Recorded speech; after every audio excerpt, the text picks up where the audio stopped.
Welcome to another amazing video from our truehistory.co.uk. Angels Solved.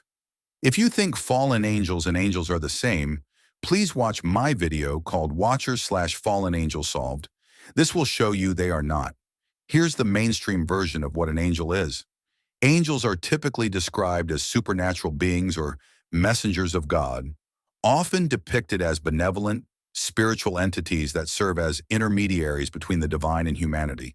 They are commonly portrayed as having human-like forms, often with wings, a radiant or glowing appearance, and an aura of purity and goodness.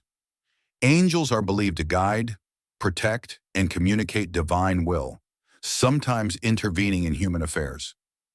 This concept is prominent in many religious traditions, including Christianity, Judaism, and Islam, where they are seen as servants of God who carry out specific roles, such as delivering messages, offering guidance, or acting as guardians.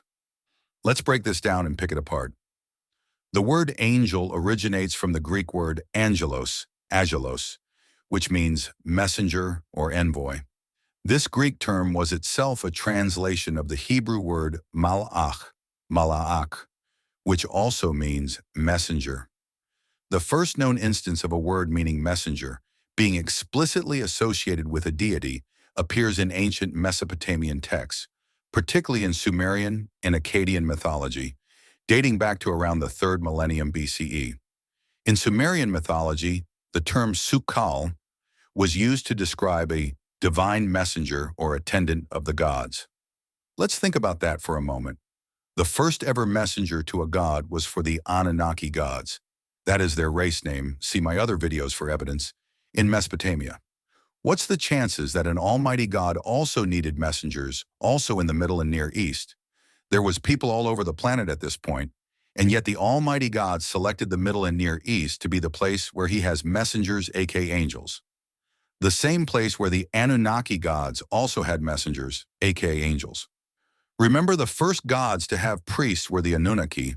In fact, here's just some of the things the Anunnaki gods had for themselves, and not for an almighty being, that technically should have only been for the Almighty God, yet the Anunnaki gods had them first.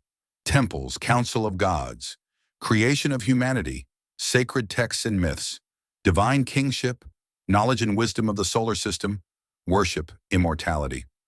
Wow, those pesky Anunnaki gods had the same things that are in the Bible, and should really have belonged to an almighty God. Unless the gods in the Bible were the Anunnaki gods. Yes, the Bible talks about gods many times. Original Hebrew texts. References to gods, Elohim, Elim, etc., appear over 300 times, depending on how one categorizes terms for deities or divine beings. Modern English translations. These instances are often reduced to approximately 150 to 200, with many occurrences rephrased or interpreted to emphasize monotheism, e.g., translating gods as idols, judges, or heavenly beings. Let's look at why people think the angels in the Bible are supernatural beings and spiritual entities. We will use the Bible because that's where people will reference when they talk about angels.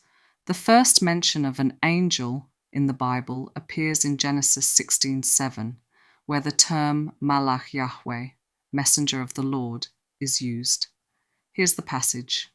Genesis 16:7, original context.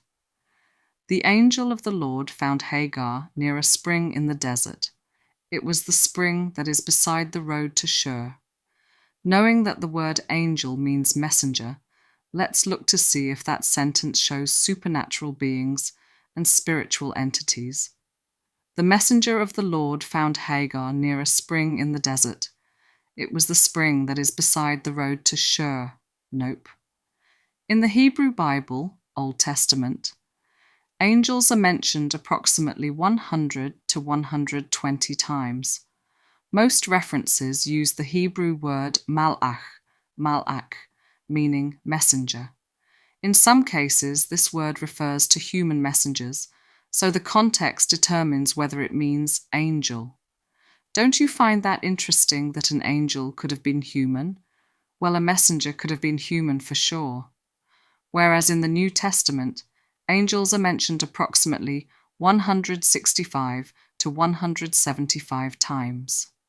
The Greek word angelos, is consistently used for both human and divine messengers, with divine beings being more common in context.